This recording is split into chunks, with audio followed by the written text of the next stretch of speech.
Aujourd'hui, nous explorons en détail l'épreuve de la foi, en particulier à une époque où tout semble s'effondrer autour de vous.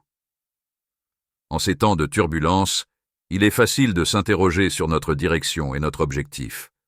Mais c'est dans ces moments que notre foi est à la fois renforcée et mise à l'épreuve. À travers ces épreuves, l'univers, dans son infinie sagesse, a fait de nous les personnes que nous étions destinés à devenir. Examinez le lâcher-prise. Dès que vous ouvrez les yeux, accueillez cette belle nouvelle journée. Vous n'entrez pas seulement dans le cycle ennuyeux de la vie, vous êtes entré dans un lieu de culte. Vous vous lancez dans un voyage d'introspection. Une aventure requiert tout votre être, pas seulement votre temps.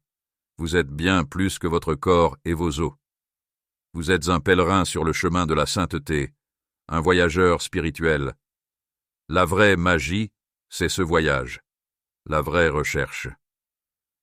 Cependant, au fur et à mesure que vous poursuivez votre chemin spirituel, vous serez confronté à des défis qui mettront non seulement à l'épreuve votre foi, mais aussi votre être même.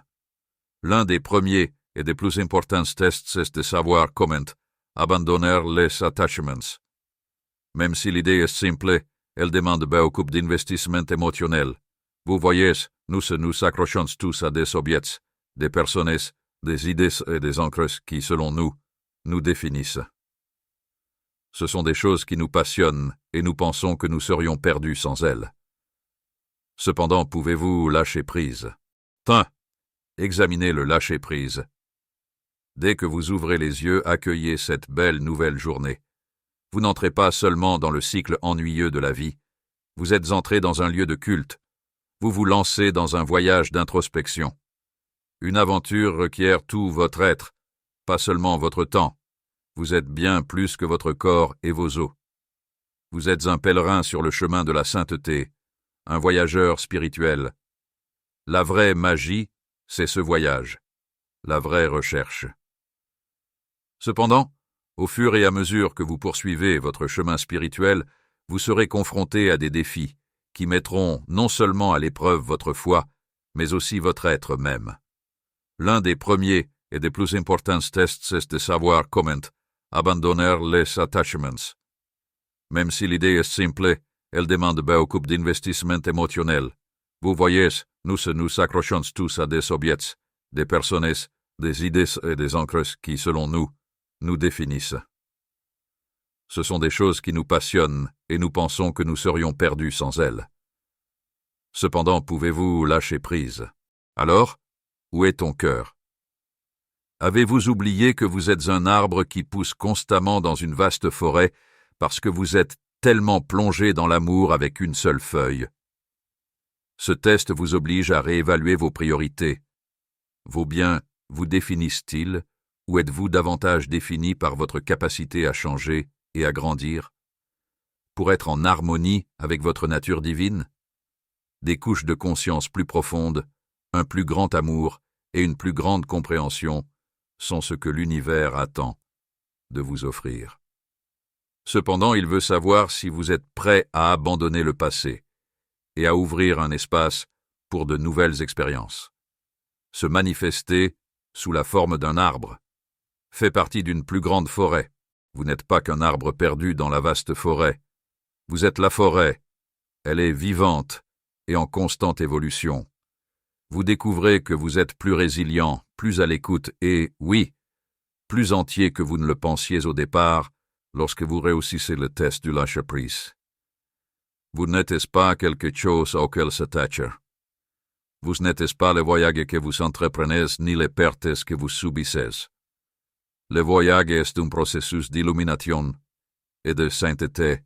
N'oubliez pas que votre capacité à lâcher prise est à vous développer. Vous définissez plus que les choses auxquelles vous accrochez. Ce faisant, vous brillez de mille feux et devenez un exemple des possibilités infinies inhérentes à l'âme humaine. Vous fusionnez avec quelque chose de plus grand que vous, quelque chose qui vient véritablement du ciel, et c'est ce qu'est réellement le voyage, un chemin plein de possibilités et sans obstacles. Vous êtes la forme d'un univers en mouvement, d'une histoire sainte qui ne finit jamais. 2. Le test est réalisé avec le patient. Dans une société qui valorise la gratification instantanée, où la prochaine dose de dopamine est à portée de main, il nous est de plus en plus difficile d'attendre. Nous sommes éduqués à penser que le temps presse et que quelque chose n'arrivera jamais si cela n'arrive pas immédiatement. Cependant, la sagesse du voyage spirituel nous conduit dans une direction complètement différente. Elle exige d'être entendue. Lorsque nous devons attendre plus longtemps que nous ne le pensons, l'une des épreuves de patience les plus importantes auxquelles nous serons confrontés dans la vie est celle de la patience. Comme vous pouvez le constater, pratiquer la patience ne se limite pas à savoir attendre. C'est ainsi que vous agissez lorsque vous attendez. Il s'agit de rester calme et un peu apaisé dans un environnement qui semble passer vite.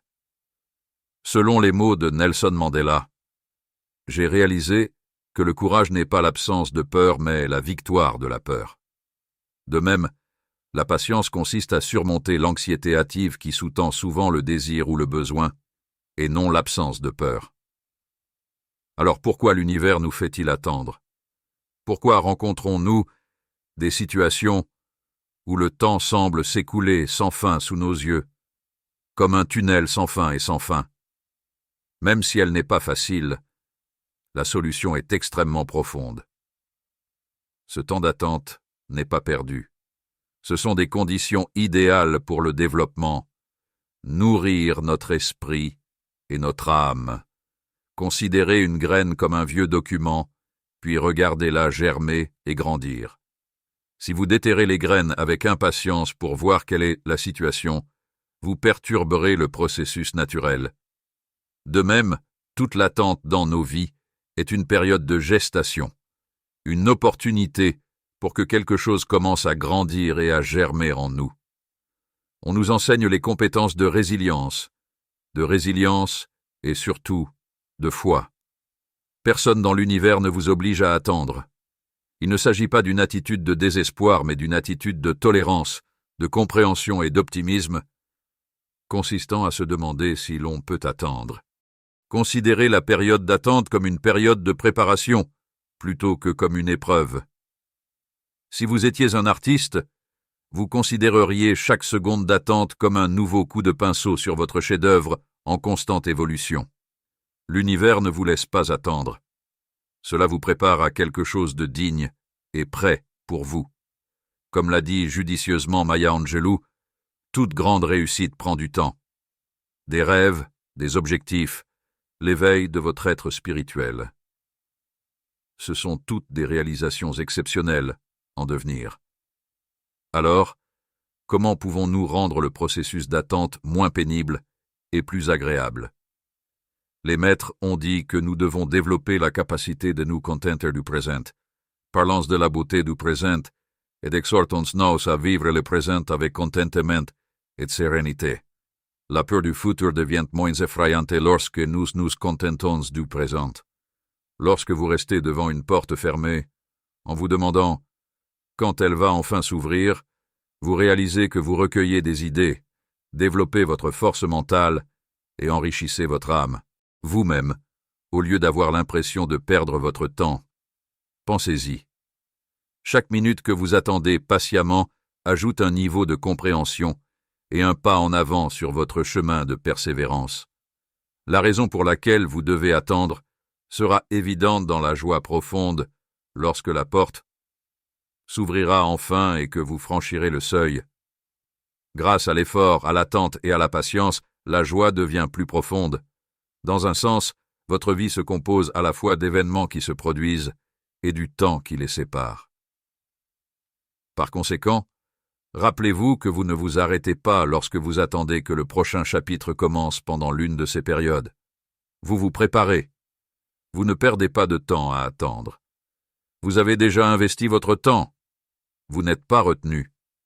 Vous vous préparez à quelque chose de si complet que lorsque tout se mettra en place, vous réaliserez que chaque minute d'attente en valait la peine.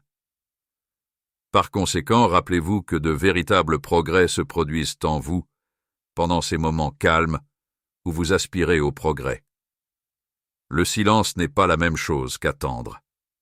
C'est une activité, est une évolution subtile et invisible au sein de votre ego.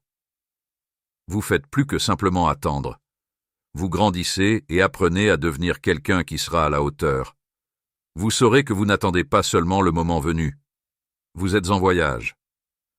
Un voyage qui vous a façonné. Un voyage qui vaut chaque seconde d'attente. 3. Test de foi. Le parcours de notre vie est parfois paisible comme le soleil.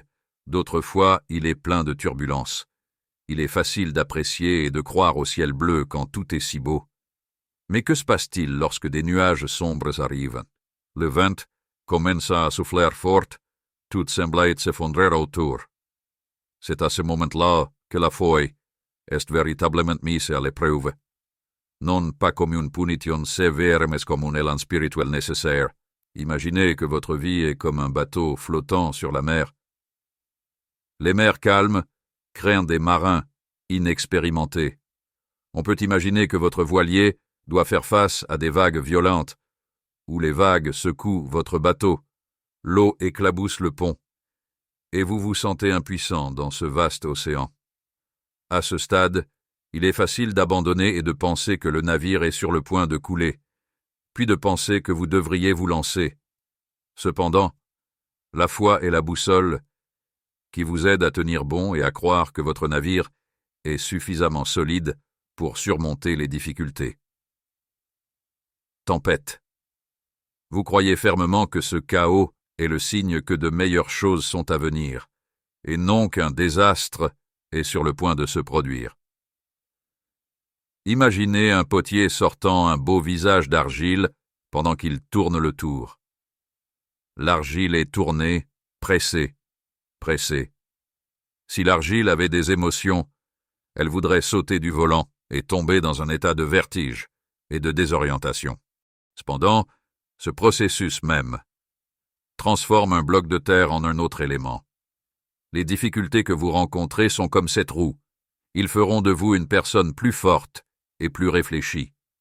Même si cela prête à confusion, c'est nécessaire. La métaphore du diamant ne peut pas non plus être ignorée. Le charbon noir souterrain est le début de la formation d'un diamant étincelant. Elle est transformée par une chaleur et une pression extrêmes en l'une des pierres les plus précieuses au monde. Lorsque vous traversez la période la plus difficile de votre vie et que vous avez l'impression d'avoir touché le fond, n'oubliez pas que cela pourrait être votre chance de transformer le charbon en diamant. Tout ne se passe pas là-bas. C'est que quelque chose, et vous êtes en train de changer. L'univers n'est pas contre vous.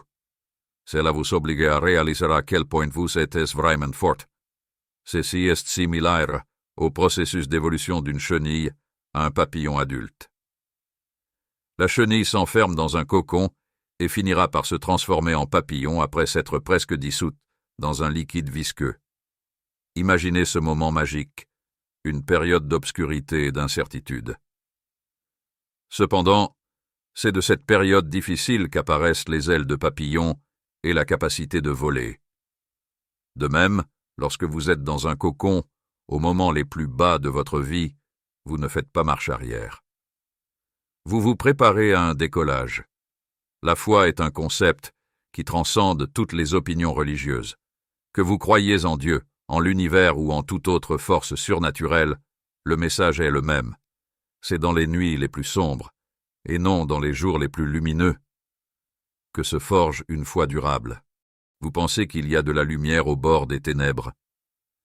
Les épreuves qui ébranlent votre foi ne sont pas une punition, même si vous ne le voyez pas encore. Ils sont une introduction à un plan d'existence supérieur. Vous ne serez plus la même personne qui entrera et sortira de cette expérience. C'est aussi l'idée principale.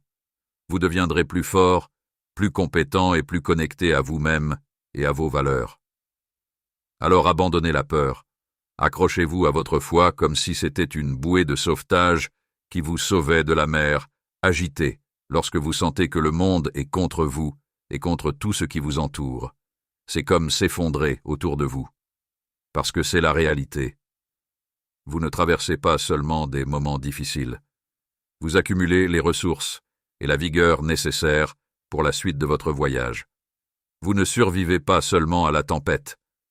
Il faut savoir danser, même sous une pluie battante.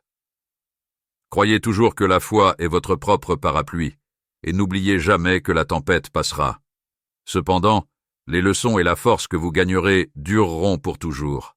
Faites confiance au processus, malgré les difficultés que vous pourriez rencontrer. La version de vous de l'autre côté appréciera cela, surtout lorsque cela semble difficile. Vous évoluez, pas seulement vous survivez. Vous vous transformez en une lumière qui brille encore, plus dans l'obscurité. Merci beaucoup d'avoir pris le temps de regarder la vidéo. Ce message a vraiment touché votre cœur. N'oubliez pas d'aimer et de vous abonner et de partager cette vidéo avec les personnes qui, selon vous, la trouveront utile. Je vous envoie tous mes vœux de paix et de chance.